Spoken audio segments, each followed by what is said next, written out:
在童话和幻想故事里，矮人族几乎是一个固定存在。白雪公主里的小矮人，格列佛游记中的小人国，指环王与魔兽世界里的矮人王国，都把这种身材矮小却充满力量的族群描绘得生动而神秘。然而在现实世界里，确实存在着这样一群人，他们不是传说中的精灵，也不是文学作品里的幻想角色，而是真实生活在地球上的人类。他们的平均身高不足1.5米，成年男子大多只有1.3米左右，却能在8、9岁时就完成生理发育，结婚生子。他们一生很少有人能活过40岁，却世世代代在丛林深处延续着族群的血脉。他们就是比格米人。比格米人源于古希腊的称呼，泛指身材矮小的人类，类似我们平常所说的侏儒。全世界的比格米人有很多，但是最为著名的比格米族群在非洲中部的热带雨林地区。他们日出而作，日落而息，迁徙、狩猎、生育、死亡，构成了他们短暂而完整的一生。对他们来说，森林是父母，是生命本身，所以他们自称森林之子，因为他们相信，正是这片密林养育了他们，也终将接纳他们的死亡。然而，正是这样一个长期与世隔绝，几乎不主动踏出丛林的族群，却在近代历史中屡次被世界粗暴地闯入。有人将他们抓进博物馆和动物园，关进铁笼供人围观；有人出于迷信与恐惧，将他们视作可以被猎杀、被吞噬的异类。他们究竟是怎样一个族群？又是否像人们说的那样矮小、早熟、短命？在普通人看来还是孩童的年纪，为何他们就能拥有孕育下一代的能力呢？本期我们将带你走进这个雨林的族群，看看他们如何在光线昏暗的热带雨林中过着如此与众不同的生活。如果要在非洲大陆上划出一片最不适合人类长期定居的区域，那么中部赤道雨林一定名列前茅。这里终年高温潮湿，空气像一块浸满水的厚布，紧紧裹在人的皮肤上，阳光被层层叠叠的树冠切割得支离破碎，即便是正午，林下依旧昏暗，藤蔓缠绕，灌木密布，行走几百米就可能耗尽体力。正是在这样一片环境中，比格米人世世代代生活了数千年。他们并不集中于某一个国家，而是散布在中非多国的原始雨林带中，从刚果金与刚果布的广阔林区，到中非共和国、西乌干达、卢旺达和布隆迪的森林边缘，都能找到比格米人留下的足迹。这片横跨赤道的雨林构成了他们共同的家园，也塑造了他们几乎全部的生活方式。对外来者而言，这里是一片危险而封闭的绿色迷宫，但在比格米人眼中，森林并不是需要被征服的对象，而是他们最亲密的存在。他们相信森林孕育了万物，是可以依赖、可以对话的万能父母。正因如此，比格米人从不把自己视为森林的主人，而是将自己称作森林之子。这种认知深刻地影响着他们与自然的关系。在比格米人的观念里，活着的树木具有生命和尊严，是不容随意砍伐的。即便是生火做饭，他们也只会拾取自然枯死、掉落在地上的树枝。如果有外来者在他们的居住地附近随意砍树，往往会被愤怒地驱逐，因为那不仅是破坏环境，更是对森林本身的不敬。比格米人并不建立永久性的村落，他们的生活方式更接近游猎社会，随着季节变化和猎物状况，不断在森林中迁徙。通常几个月时间，他们就会整体搬离一处营地，让附近的猎场得到休养，再寻找新的落脚点。在新的营地中，他们会迅速搭建起临时居所，几根树枝作为骨架，藤蔓捆扎固定，再覆盖上芭蕉叶或棕榈叶，一个低矮的草屋很快便成型。这些茅屋通常只有1米多高，呈椭圆状，紧贴地面，既能抵御雨水，也有利于保持温度。这样的居住形态看似简陋，却极为适应雨林环境。低矮的结构可以减少热量积聚，也能在突如其来的风雨中保持稳定。比格米人长期生活在这样的环境中，身体与感官也逐渐发生了适应性的变化。潮湿、闷热、光线不足的雨林对高大笨重的身躯并不友好，狭窄的林下空间更需要灵活而耐力强的体型。正是在这样的背景下，比格米人逐渐形成了矮小而精悍的身体结构。他们的身高虽不足1.5米，却能够长时间在森林中奔走，追踪猎物而不至于迅速耗尽体力。正因为如此，比格米人很少主动走出森林，他们并不向往外界的城市、道路和房屋，因为那意味着与父母的分离。即便在近代，有些国家试图让他们定居务农，接受现代生活方式，真正愿意离开森林的比格米人始终只是少数。在这片终年回荡着昆虫振翅与雨水滴落声的密林中，比格米人以一种几乎不被打扰的方式延续着属于他们的世界。而正是这种高度依赖环境与自然深度绑定的生活，也为他们之后的命运埋下了隐约的伏笔。如果不把比格米人与其他族群放在一起对比，仅仅让他们站在雨林之中，其实很难立刻意识到他们的不同。他们的身体比例并不畸形，四肢、躯干与头部的结构依然符合人类的基本形态，只是整体像是被等比例缩小了一般。在熟悉他们的生活环境后，这种身材甚至会显得格外合理。成年比格米男性的平均身高大多在1.3米左右，极少超过1.4米，女性则更为矮小，体重通常不超过50公斤，身体精瘦而结实。与许多人印象中瘦弱的矮小族群不同，比格米人的肌肉线条清晰，四肢有力，长期的狩猎与迁徙让他们拥有远超体型所暗示的耐力。他们的外貌特征也与周边非洲主流黑人族群存在明显差异。比格米人的鼻梁多为扁平状，嘴唇后外翻，肤色虽然同样偏深，却往往呈现出更浅的棕色，而非浓重的黑色。头发不像许多黑人那样高度卷曲，而是相对松散。最引人注意的是他们普遍突出的腹部和肚脐位置那一小块凸起的肉疙瘩，形状如鸡蛋一般，在成年人身上尤为明显。正是这些外貌差异，使比格米人在非洲并不总被视作自己人。在刚果等地的语言中，曼布提一词原本只是对比格米人的称呼，却逐渐演变为带有贬义的骂人用语，用来形容愚笨或低等。这种语言上的歧视反映的并不仅是审美差异，而是一种根深蒂固的族群边界。尽管同样生活在非洲大陆，比格米人与周边以农耕为主的班图人在血缘和历史上却早已分化。人类学研究表明，他们的祖先很可能是中非地区最早的居民之一，在农业文明出现之前就已经适应了热带雨林的狩猎采集生活。随着后来更高大以种植为生的族群进入这片土地，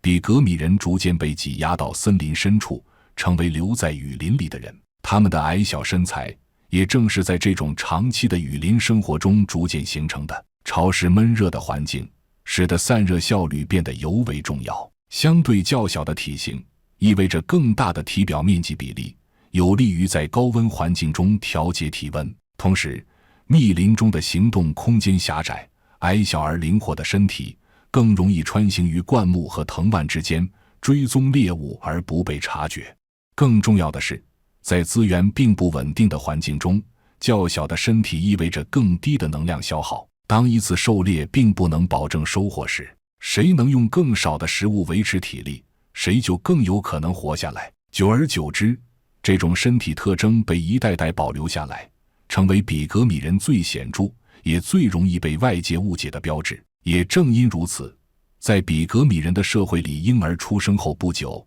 便被母亲带进森林，在迁徙与采集中共同生活。这种早期的放养是一种生存必须。雨林环境变化莫测，没有条件为孩子设置专门的保护空间，越早学会观察和判断，活下来的概率就越高。因此，比格米人的孩子通常在很小的时候就已经能够分辨可食用的果实，辨认危险的植物和动物。真正让外界感到震惊的是他们的生理成熟速度。比格米人普遍在7到9岁之间进入性成熟阶段，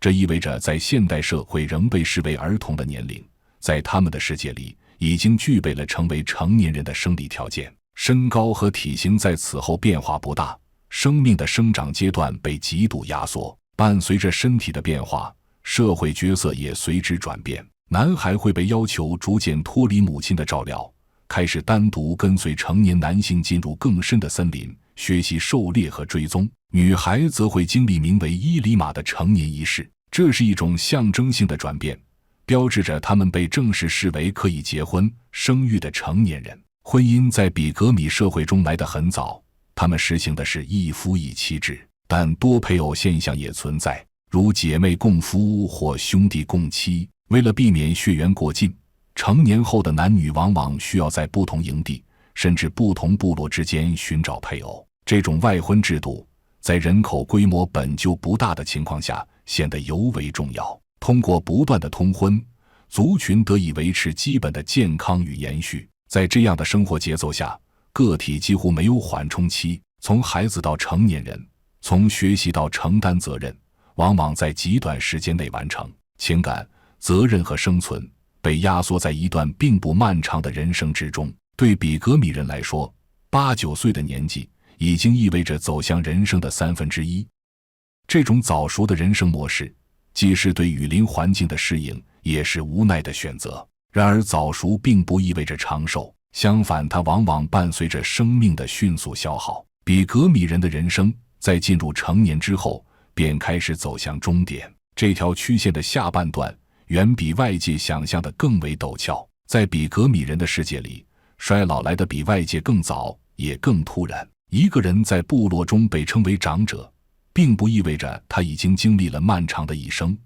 而往往只是因为他活过了多数同伴。对许多比格米人来说，30多岁已经接近生命的尾声，平均寿命仅有30到40岁，是这个族群无法回避的现实。很少有人能见到白发，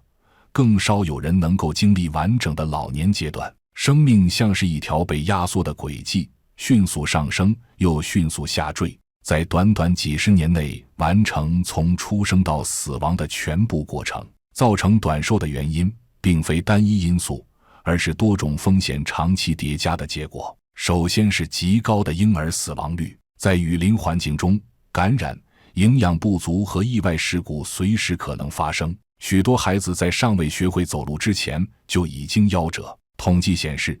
比格米人的婴儿死亡率增高达70%，这意味着一个家庭即便生育多个孩子，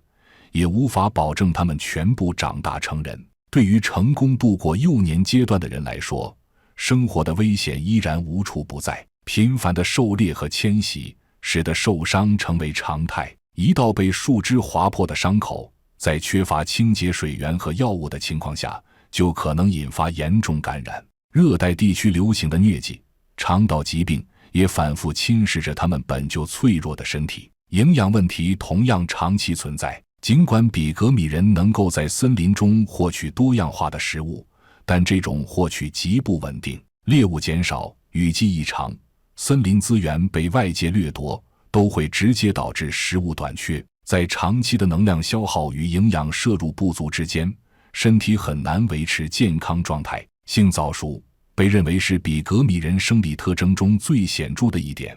但它同时也与短寿命紧密相连。身体在极短时间内完成发育，意味着生理系统更早进入高负荷运转状态。生育来得早，也意味着身体消耗得更快。对女性而言，多次生育在医疗条件极度有限的情况下，本身就是一项高风险行为。造成比格米人寿命如此短暂的因素不止一个，也与他们的生活习惯和饮食有关。比格米人的生活并不依赖耕作，也没有储备粮食的习惯，他们所需的一切几乎都来自当天或最近几天的收获。森林的变化决定着他们的行动，相反，哪里有猎物活动的痕迹，哪里有果实成熟的迹象，哪里就会成为当天的目的地。在部落中，狩猎主要由男性负责。出发前，他们会短暂地聚在一起，低声交流昨夜听到的动静，讨论可能出现猎物的方向。狩猎并非个人行为，而是一种高度协作的集体行动。比格米人最常使用的是围猎和设网，几名男子会拉开距离，手持捕猎网，在密林中形成一个半圆形的包围圈，另一些人则从另一侧缓慢推进，用声音和动作驱赶猎物。当羚羊或野猪惊慌失措地奔逃时，往往会直接撞入看不见的猎网之中。弓箭同样是他们的重要工具，箭头多由木头或金属制成，箭杆轻巧而笔直。有时他们会在箭头上涂抹由植物提取的麻醉剂，这种物质并不会立刻致命，却能让猎物在短时间内失去行动能力，避免长时间追逐消耗体力。这样的技巧并非书本传授，而是通过一代代观察、模仿和实践积累下来的经验。与外界想象中原始粗糙的狩猎方式不同，比格米人的行动极为安静而克制，他们懂得如何控制脚步，避开枯枝和落叶。在密林深处，哪怕一次失误的声响都可能让猎物彻底消失，因此耐心与专注比力量更加重要。与此同时，妇女们并不会闲着，她们通常结伴进入森林的另一片区域，开始采集当天的食物。在雨季，白蚁成为重要的食物来源。当白蚁从地底涌出，准备繁殖时，比格米人会在蚁穴附近守候，用简单的工具收集大量蚁群。对白蚁的捕捉需要准确判断时机，一旦错过，就要再等1年。对白蚁的喜爱并非因为味道，而是因为它们富含蛋白质，被视作能够增强体力的重要食物。比格米人对森林的感知远远超出一般人的想象，他们可以仅凭气味判断附近是否有动物活动，甚至分辨出蜜蜂的种类和性别。当狩猎或采集结束，所有收获都会被带回营地，无论是猎到的肉还是采集到的果实，都不会归个人所有，而是集中交由部落首领或长者进行分配。在比格米人的世界里，食物不是用来积累的财富，而是当天必须共享的生命资源。没有人会因为一次狩猎的成功而囤积肉类，也没有人会因为一时的空手而被饿死。这种近乎平均主义的分配方式，使整个族群能够在资源波动极大的雨林环境中尽可能减少内部冲突。即便是体型较大的丛林象，比格米人也并非完全无法应对。通过集体围猎和长期追踪，他们有时能够猎获这种雨林中特有的小型象类，但这样的行动极为少见，也充满风险，通常只在必要时才会进行。在长期的雨林生活中，比格米人对盐形成了强烈依赖。森林中的天然盐分极为稀缺，而持续狩猎和迁徙又会大量消耗体内电解质。正因如此，盐在比格米社会中具有特殊地位，往往被当作最重要的交换物之一，用来与外界族群换取必需品。与体型形成鲜明对比的是它们惊人的食量。当食物充足时，一名成年人可以在短时间内吃下几十根香蕉或者大量肉类。这样的进食方式是一种应对不确定性的本能反应，毕竟无法确认明天是不是还能饱餐一顿。在很长一段时间里，比格米人并不知道世界正在注视他们，森林替他们隔绝了外界的目光，也屏蔽了大多数冲突。他们的生活节奏缓慢而封闭，与周边族群保持着若即若离的关系。直到19世纪中后期，欧洲探险者踏入中非雨林，这种隔绝才被强行打破。最早的接触并没有带来理解，相反，比格米人矮小的身材和独特的外貌很快被当作奇观。在殖民时代的欧洲，人类学尚未成熟，对他者的想象远远走在科学之前。比格米人被描述为未完成进化的人类，甚至被归入接近动物的范畴。在这种观念下，他们不再被视作平等的人。比格米人曾被带离森林，运往城市，关进动物园和博览会的铁笼中，供人围观。他们的身高、体重、年龄被记录在牌子上，像展品一样被反复测量和评议。对观看者而言，这是一次认识世界的机会，而对比格米人来说却是赤裸裸的羞辱。殖民者的离去并没有结束这种伤害。在非洲本土社会中，比格米人同样长期处于最底层，由于不从事农业，没有土地所有权，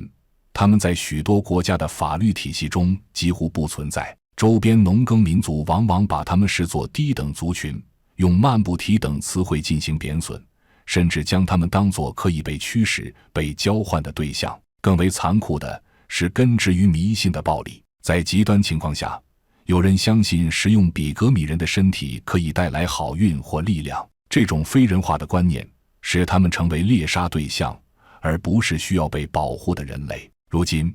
中非各国都在致力于让比格米人离开丛林，过现代生活。因为经常有游客来到比格米人的村庄，他们也逐渐穿起了衣服，包括 T 恤和牛仔裤。有的比格米人还用起了肥皂和火柴，更有甚者学会了抽烟。但大多数比格米人都拒绝离开丛林，一方面因为他们是丛林之子，不愿意放弃祖辈的生活方式；另一方面，或许因为他们是人群中的异类，种族中的种族。一个比格米人通过和班图人通婚，3代后也许就会身高正常，融入黑非洲的怀抱，获得一个黑人的名号。就像一个霍比特人和人类的差距只在于身高。长视频制作不易，欢迎点赞、关注、收藏，我们下个视频更精彩。